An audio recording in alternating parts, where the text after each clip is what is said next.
하나님께서 아브라함에게 하시는 말씀이에요. 이제야 네가 어떤 자인 줄 알았다. 여러분, 아브라함이 하나님 앞에 어떤 평가를 받냐면, 이제야 네가 나를 얼마나 사랑하는지, 얼마나 경외하는지, 네가 내 마음을 얼마나 깊이 알고 만나는지 이제야 알겠다. 오늘 이곳에 계신 모든 여러분이 오늘 하나님께로부터 이 아브라함이 들었던 이제야 내가 하나님을 경외하는 줄 알았노라, 이 고백을 함께 들을 수 있는 저와 여러분 되기를 축복합니다. 저는 성경을 읽으면서 어떤 느낌을 받냐면 수학 문제를 푸는 것 같아요. 수학 문제.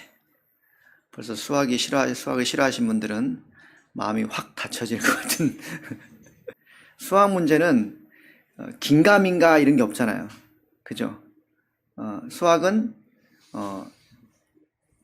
맞으면 맞이고 아니면 아니지 그런 것 같아가 없어요. 국어는 비스무리하게 표현할 수 있어요. 불그스름하다, 이게 빨갛다는 거야, 노랗다는 거야, 뭐 이럴 수 있지만 수학은 0이면 0이고 1이면 1인 거예요. 근데 저는 성경을 읽을 때 마치 수학 문제를 푸는 것 같아요. 성경을 읽으면 속이 시원합니다. 하나님이 딱 이렇게 말씀해 주시는 것 같아서. 오늘 아브라함 이야기를 들으면서도 여러분에게도 이런 마음이 시원함을 얻게 되는 그런 은혜가 있기를 소망합니다. 아브라함의 삶은 사실 굉장히 오묘해요. 묘하고도 잘 알다가도 모를 것 같은. 그런데 오늘 말씀의 제목이 이제야 내가란 말은 마침내, 비로소 이런 거거든요. 드디어 뭐 이런 거예요. 앞에 있었던 수많은 일들과 사건들과 상황들의 어떤 딱 정리가 되는 듯한, 그죠? 그런 표현이 바로 이제야라는 뜻입니다. 그래서 마치 아브라함이 이렇게 푸르스름하고 노르스름하고 뭐 이랬던 삶에서 점점 분명한 자기 색깔이 보이는 것 같은 거예요. 푸르스름하다가 아니라 파랗다, 희끄무리하다가 아니라 하얗다, 뭐 이런 것 같은. 하나님이 아브라함을 보니까 그런 마음을 그런 느낌이 드는 것처럼 여러분의 인생이 그렇게 분명한 인생의 삶을 꼭 만나시고 살기를 축복합니다. 오늘 이 아브라함 이야기를 다시 잘 읽어봅시다. 오늘 아브라함 이야기를 가만히 보니까 아브라함한테 아들 이삭을 바쳐라, 이런 굉장히 무모한 요구를 하나님이 하셨어요. 반인륜적이죠. 아니, 아들을 제물로 바치라, 사람을 제물로 바치라니요. 양을 잡고 염소를 잡고 소를 잡고 이게 아니고 사람을 바치라는 거예요. 이거 있을 수가 없는 이야기죠. 모압이라고 하는 나라의 신, 몰렉이라고 하는 신이 바로 자녀를 바치는 인신제사가 있었던 나라거든요. 마치 그런 것처럼 하나님이 무슨 사람을 제물로 바치라고요? 아브라함한테? 아브라함의 마음은 어땠냐면, 하나님 왜 그러시죠? 하나님이 그럴 리가 없다, 이런 마음이 들면서도 그럼 하나님이 너무 분명하게 네 아들 독자 이삭을 제물로 바치라니까 이거는 받아들일 수가 없는 거예요. 고민과 갈등이 있었겠어요, 없었겠어요? 엄청나게 많은 고민과 갈등이 있었을 거예요. 아니, 하나님 그걸 지금 말씀이라고 하세요? 아들을 바치라뇨. 이 아들 하나님이 100살 때 주잖아요. 100살 때. 제가 아니라고 괜찮다고 하는데 하나님이 주셔놓고선 이제는 예쁘게 잘 키워놨더니 다시 달라고요? 마치 이런 느낌 같은 거예요. 그러니까 이것은 이해할 수도 없고 받아들일 수도 없는 거죠. 여러분에게 이런 요구가 주어진다면 순순히 따르겠습니까? 그렇게 오늘 본문에 읽은 말씀은 여러분 이 이상한 말씀이라 이 말이에요. 이 머리로 이해하면 이해할 수 없는 이상한 말씀. 그래서 자식을 바친다. 그래서 두 가지 복잡한 마음이 아브라함 가운데 머물렀을 거예요. 절대로 나는 그렇게 할 수 없다라는 마음과 어떻게 자식을 받죠, 아들을. 말이 안 되죠. 그러나 또 한편으로는 이상하다 이거예요. 그러니까 이상한 마음과 할 수 없다는 마음이 두 가지가 아주 복잡하게 얽혀져 있어요. 할 수 있습니까, 여러분? 하나님 요구하시면 할 수 있어요? 절대로 못합니다, 하나님. 이 마음과 근데 왜 이걸 요구하시죠? 라는 마음. 이 두 가지 마음이 지금 아브라함 마음이에요. 근데 신기하게도 이 성경을 보시면 이 두 가지 마음, 안 됩니다, 못 드려요 하는 마음과 이상하다 하는 마음이 안 나타나요, 성경에. 아브라함이 얼마나 마음이 심란하고 복잡하고 걱정과 근심이 많은지 이런 거라도 좀 소개를 해주든지, 아니면 하나님 그러신 분 아니잖아요, 좀 따지고 이상하다라고 이렇게 하는 이런 둘 중에 뭐 하나를 좀 소개를 해줬으면 그 방향을 가지고 우리가 좀 정리를 할 텐데, 그런 둘 다 이야기가 성경에 나타나지 않습니다. 이유가 뭘까요? 그러니까 그래서 여러분, 저와 여러분이 이 아브라함 이야기를 읽을 때 잘 공감이 안 되는 거예요. 공감이 안 돼. 너무 멀어요. 아브라함과 우리는 너무 갭이 커요. 아브라함이 그런데 그 순간에 그런 고민도 안 하고 그런 하나님 앞에 따지지도 않고 그냥 아들을 어떻게 해요? 그냥 아무 대꾸 없이 드려버리거든요. 할렐루야. 아멘 하기 두려우시죠? 그냥 드려버리거든요, 아들을. 아무런 저항도 없고 의문도 없고. 그게 더 이상한 거예요, 이 성경에서. 어떻게 드려요, 이거를? 어떻게 드리냐고요. 말도 안 되는 일을. 그래서 성경이 이 아브라함은 우리와 너무 멀리 있는 사람. 그래서 이 성경에서 아브라함 이야기가 어떻게 들냐면, 아브라함은 대단한 사람. 그렇게 남아버려서 이 아브라함 이야기를 여러분한테 끝내버렸어요. 왜? 도저히 아무리 생각해도 이해 안 되니까. 아브라함은 특별한 사람. 아브라함은 대단한 사람. 아브라함 같은 사람은 세상에 없어. 그러니까 아브라함은 아브라함이고 나는 나야. 나는 절대 그렇게 못한다. 아브라함은 했지만 그건 아브라함이니까 나는 아니야. 난 내 인생은 달라. 그래서 성경을 늘 읽지만 별개의 이야기로 오늘 성경을 읽어버리지 않았냐 하는 거죠. 오늘 그 문제를 우리 해결해야 됩니다. 도대체 아브라함은 왜 그랬을까? 자, 근데 오늘 이 이야기를 이제 우리가 결론적으로 놓고 오면 하나님이 아브라함을 시험하셨다는 거예요. 하나님이 아브라함을 시험하사. 자, 그래서 시험을 하신단 말은 하나님이 아브라함을 지금 아브라함에게 뭔가를 기대하는 게 있다는 거예요.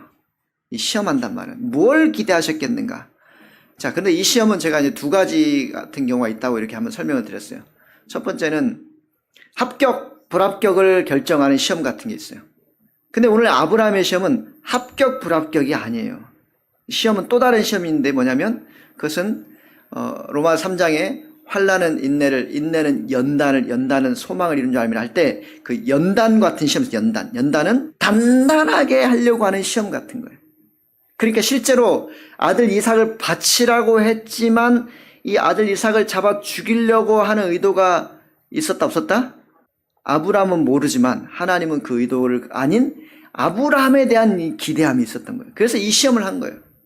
자, 그래서 이 아브라함이 이 시험을 봤는데 아브라함은 시험이라고 느끼지 않죠. 그러니까 하나님 앞에 이건 말이 안 되는데 라고 따지든지 아니면 안 된다고 거부를 했어야 되는데 그 얘기가 없이 진행이 됐다라는 말 속에 담겨진 아주 소중한 이야기를 여러분 발견하셔야 됩니다. 그게 오늘 창세기 22장에 이삭을 드린 사건이에요. 자, 이 이야기를 창세기 22장만 보면 어떤 느낌이냐면 아까 말한 아브라함 대단한 사람만 돼요. 왜냐하면 이 시험에 결과적으로 아브라함은 통과해가지고 하나님이 엄청난 복을 주시거든요. 그 복이 뭐냐면 하늘의 별처럼 바다의 모래처럼 이렇게 수많은 자손을 이 아브라함한테 주시겠다고 하신 걸 말씀하시거든요. 그러니까 창세기 22장만 보면 아브라함은 그렇게 시험에 합격해가지고 패스해서 이 엄청난 복을 받았다. 이렇게 끝나버리게 된다 이 말이죠.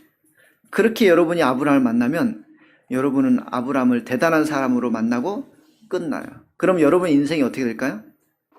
이게 중요한 이야기. 왜 중요하냐면 여러분의 인생의 방향이 여기서 결정돼요. 이 아브라함을 어떻게 만나냐에 따라서 여러분 인생이 결정된다고. 어떻게 해요? 이 아브라함을 대단한 사람으로 만나면 여러분은 항상 아브라함 앞에 설 때마다 성경 이야기를 들을 때마다 여러분은 낙오자가 돼요. 나는 못해. 나는 안 돼. 나는 아브라함처럼 못해. 그래서 이 성경 이야기를 들을 때마다 낙심해요.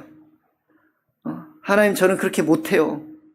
그럼 무슨 말이에요? 그럼 복이 내겐 없어요가 된다고요. 그러니까 이러면 성경을 얼마나 이상하게 보는 거냐 이 말이에요. 그래서 오늘 여러분이 복으로, 여러분 복의 사람으로 다시 새롭게 변할 수 있는 기회를 오늘 제가 말씀을 통해 드리려고 하는 거예요. 성경 앞에 서는 건 여러분을 낙오자라 만드는 게 하나님의 마음이에요? 여러분이 루저가 되는 게 하나님이 기뻐하신 일이에요? 그게 아니거든요. 성경은 여러분을 살리려는 것이고, 여러분이 하나님 오늘 아브라함처럼 그 영광된 자리에 은혜에 서게 하시려는데, 여러분이 이 말씀을 이상하게 봐가지고 자꾸 낙오자가 되고 좌절을 하고 신앙생활을 이렇게 이상하게 꼬이게 만드는 그런 삶을 왜 사냐 이 말이죠. 그래서 오늘 성경 이야기는 그 창세기 22장만 보면 그렇게 된다. 그래서 오늘 제가 다른 성경을 보여드리려고요. 다른 성경에서는 이 아브라함과 이삭을 드린 사건을 뭐라고 설명하는지. 먼저 창세기 22장 15절 뒤에 말씀 보십시오. 같이 읽어볼까요? 16절 17절. 이르시되 여호와께서 이르시기를 내가 나를 가리켜 맹세하노니 네가 이같이 행하여 내 아들 내 독자도 아끼지 아니하였음즉 내가 내게 큰 복을 주고 내 씨가 크게 번성하여 하늘의 별과 같고 바다의 가의 모래와 같게 하리니 내 씨가 그 대적의 성문을 차지하리라. 여러분 얼마나 큰 복을 주신 거예요 지금, 그죠? 이같이 행했으니 네가 네 독자 아들 안 아꼈어? 나한테 바쳤어? 이야 너 멋있다. 내가 너 다 준다. 이런 느낌이거든요. 근데 여러분 이 이야기는 아브라함이 이삭을 바치기 전부터, 훨씬 전부터, 창세기 12장부터 아브라함 75세 부르실 때부터 이미 했던 약속이에요. 아브라함이 이삭을 바쳤기 때문에 주신 약속이 아니고요. 이삭을 바친 것과 안 바친 것 상관이 없을 때부터 하나님이 하신 약속이었다 이 말이에요. 그럼 무슨 말이에요 이 말이? 이 약속이 지금 아브라함이 이삭을 잘 바쳤기 때문에, 요거만 읽으면 잘 바쳤기 때문에 이렇게 주시는구나 라고 생각이 들지만, 이 이야기는 이미 12장, 13장, 14장, 16장, 17장 계속 했던 말씀이라고요. 그러니까 이 약속의 말씀은 아브라함이 이삭 바친 것 때문에 주시는 게 아니고, 아브라함이 이삭을 바친 사건도 처음부터 하나님이 약속하셨던 것과 연결되어 있는 이야기구나, 이거 알 수 있겠죠. 정리됐죠? 이제 수학 문제 푸는 거예요. 명확해지셔야 돼요. 이삭 잘 바쳐서 주신 게 아니고 이삭 드린 것과 못 드린 것과 상관이 없이 처음부터 하나님이 하셨던 약속이 분명해지는 것뿐이에요. 히브리서 11장 가봅시다. 히브리서에서는 이 아브라함이 이삭을 바치는 이야기를 뭐라고 하는지 같이 읽어봅시다. 시작. 자, 아브라함이 시험을 받을 때, 언제였죠? 여기 창세기 22장. 이 시험 받을 때에 이삭을 드렸는데, 이삭을 드리는 그 행위가 믿음으로 드리는 행위였다는 거예요. 믿음. 근데 그 믿음이 뭐라고 말해요? 그게 여러분 이 창세기 22장 2절부터 3절, 네 아들 독자를 내게 번제의 제물로 드려라 했더니 아브라함이 네 하고 그 다음날 바로 출발해버려요. 그러니까 이 사이에 뭐가 있어야 돼? 원래는 고민도 있어야 되고 반항도 있어야 되고 하나님 말도 안 돼요 저항도 있어야 되고 이게 있어야 되는데, 이 사이에 그게 없이 그냥 알겠습니다 하고 가버린다고요. 그러니까 이 사이에 뭐가 있었던 거예요? 이 히브리서 11장 이 말씀이 있었던 거예요. 아브라함이 75세 부름 받아가지고 지금 이삭을 드릴 때 나이가 115세 정도가 됐어요.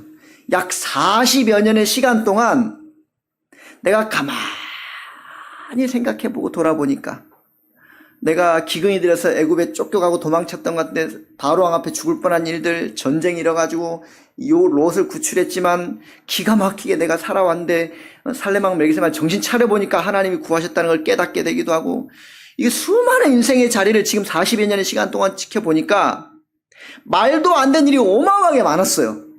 근데 지금 또 한 번 말도 안 된 일이 발생했어요. 어떤 일? 네 아들 바쳐라는 말도 안 돼.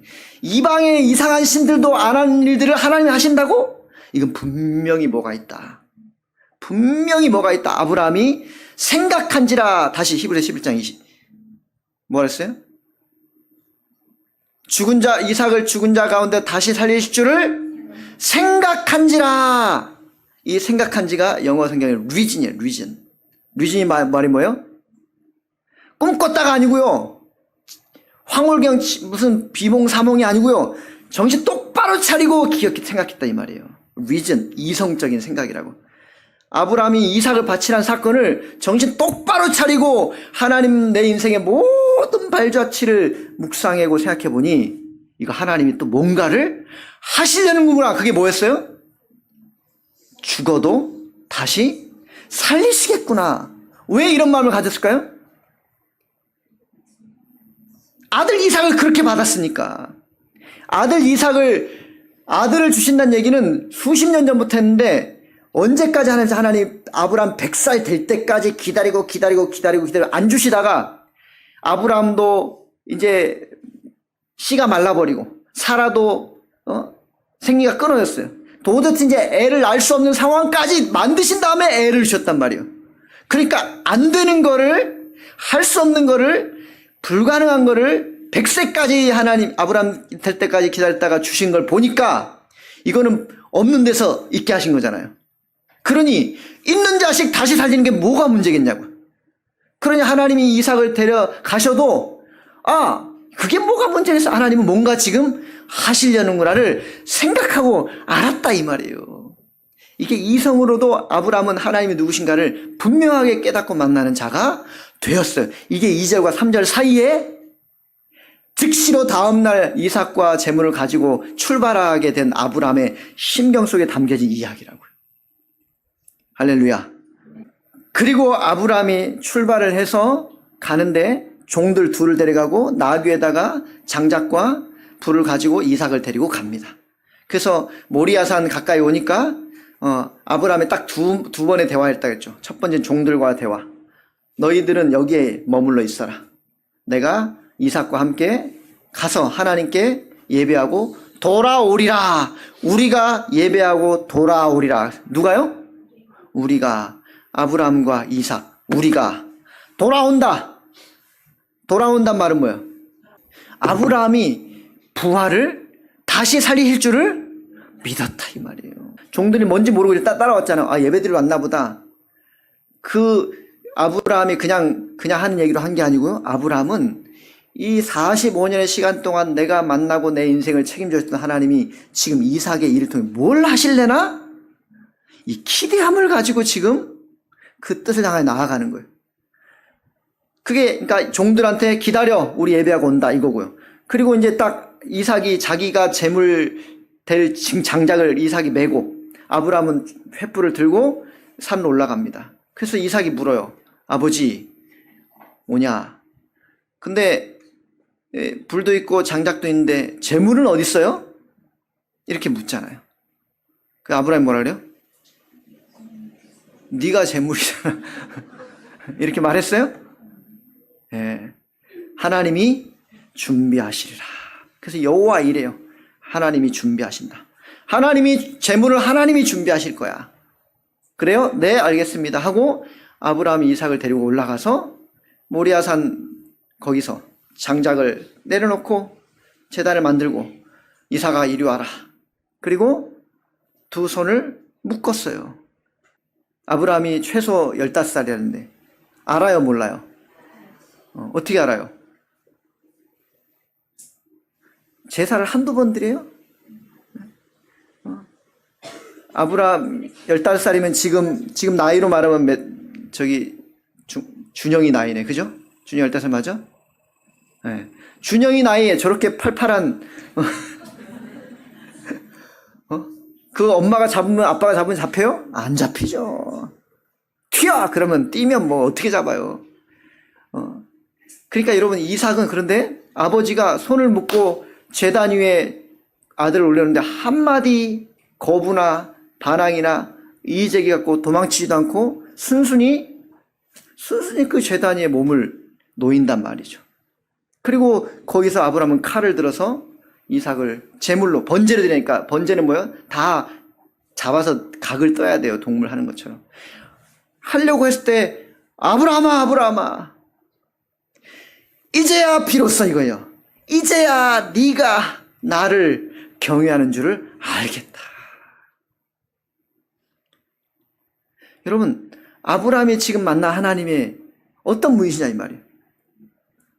그래서 여러분, 이 말씀, 이거를 제물로 드리지만 내가 100세 때 아무것도 스스로 할 수 없을 때 주신 아들이라면 다시 데리고 가신들 다시 보내시는 거, 그거가 무슨 일이겠냐의 마음이 분명한 것.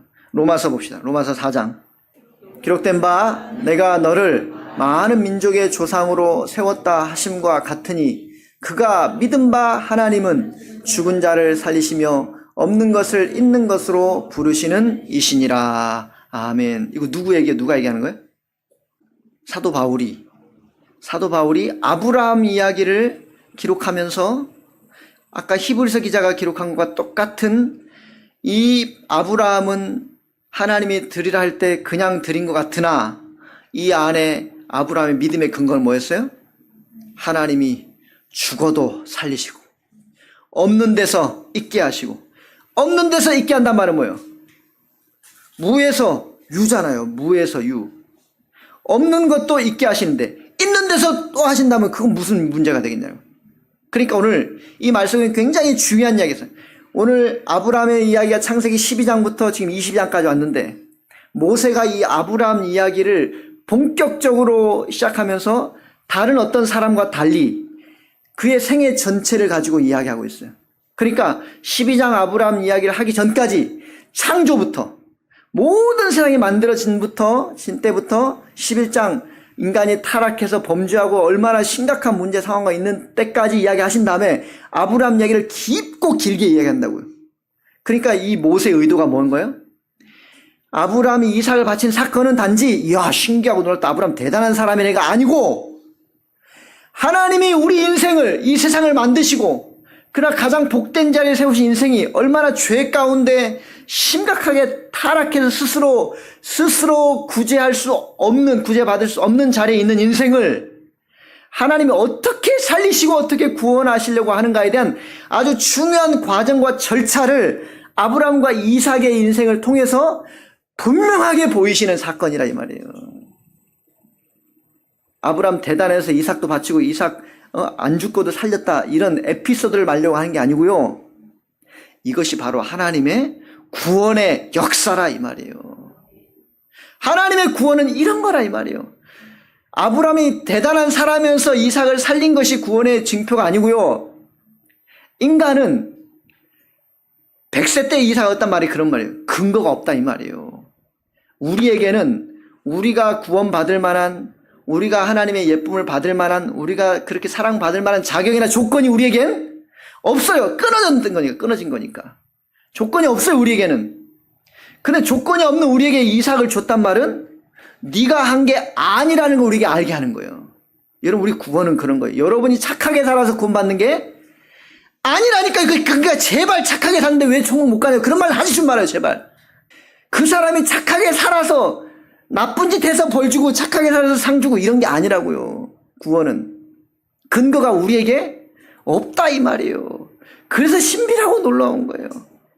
그러니까 오늘 저와 여러분이 이 자리에 와서 이렇게 하나님의 은혜를 만나고 하나님이 어떻게 구하시, 이것을 생각하고 듣고 하는 자체는 여러분이 설명할 수 있는 게 아니에요.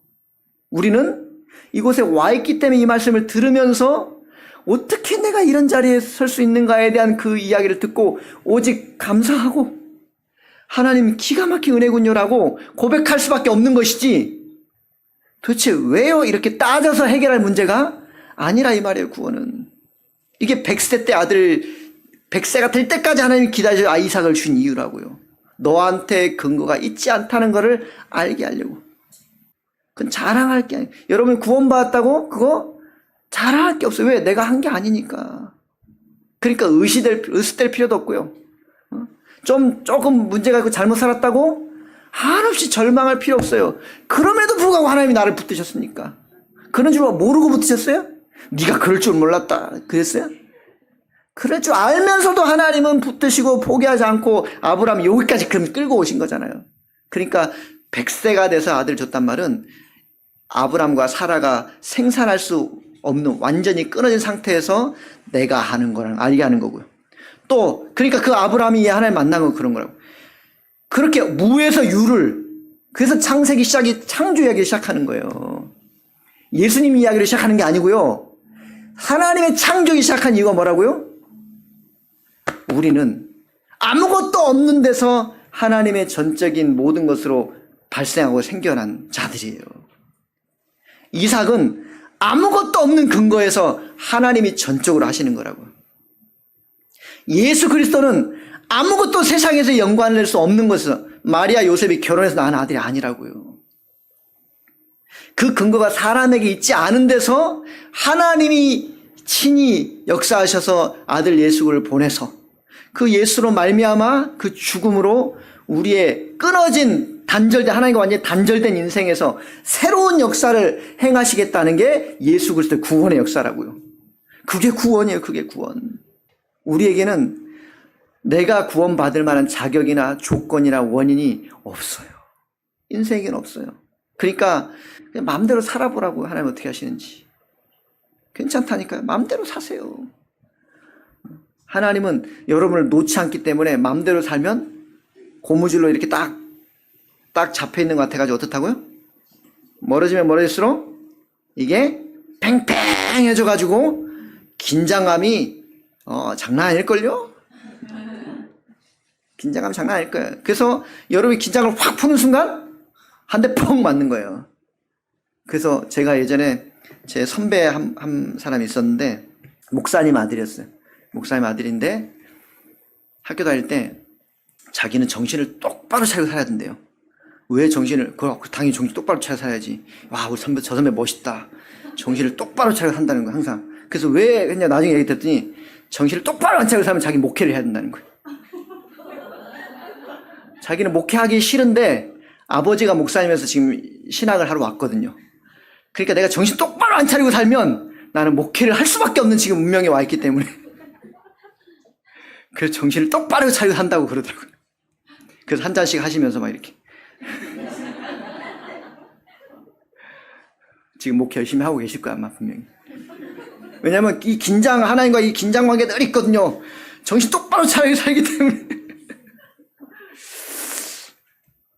여러분 인생이 어떠냐 이 말이에요, 여러분. 내가 뭘 해서 이뤄낸 근거가, 그러니까 여러분, 저와 여러분이 이렇게 충성되고 헌신하고 열심을 다하고 하나님 아버지 마음으로 사람들 섬기고 봉사하고 이런 것은요, 엄청나게 귀한 복이에요. 근데 그게 왜 귀한 복이냐면요, 그걸 하고도 내가 했다라고, 내가 만들어낸 거라고, 내 때문에 이런 게 됐다라고 그거를 으스대거나 자랑하거나 교만하지 않을 수 있는 그 믿음까지 자랐기 때문에 그게 귀한 거예요. 왜? 오늘 말씀 보니까 그런 건 내가 열심히 해서 이뤄낸 결과가 아니라는 걸 알았거든요. 그러니까 여러분, 이걸 아는 자의 삶과 이걸 모르는 자의 삶은 똑같이 믿음으로 구원은 받겠지만 확연히 다른 거예요. 이 차이가 생기는 거라고. 이 구원의 원리를 아는 자와 모르는 자의 삶은 너무나 달라질 수밖에 없어요. 이걸 모르는 자는 어설프니까 뭐예요? 계속 아브라함 대단하다 이렇게 살 수밖에 없어요. 그러니까 성경은 대단한 사람 이야기를 하는 게 아니라고요. 도대체 하나님은 무슨 일을 하시는가요? 도대체 하나님은 어떤 분이신가요?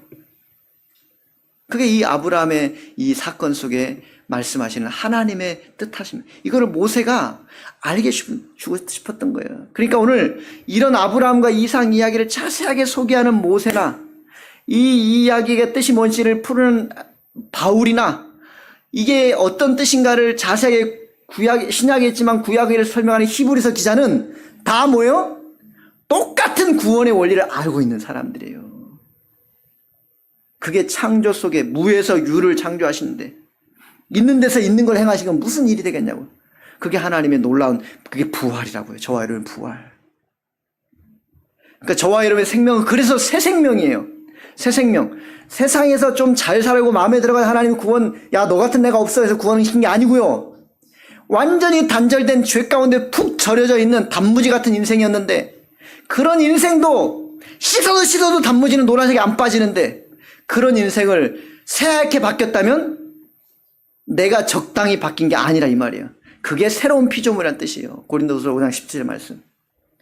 여러분의 새로운 피조물이란 말은 여러분이 노력하고 씻어가지고 새롭게 된 게 아니라 이 말이에요.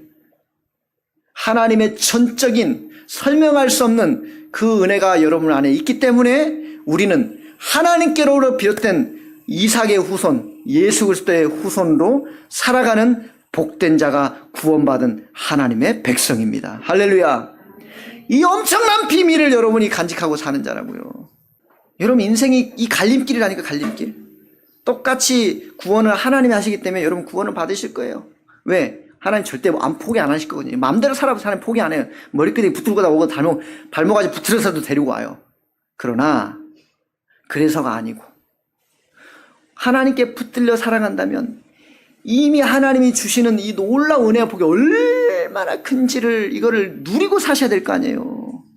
누리고 이거를 겨우겨우 목만 축이고 목말라 죽겠냐고 이 침만 여기 이 물방울 하나만 탁 적시는 이런 삶을 왜 사시냐 이 말이에요.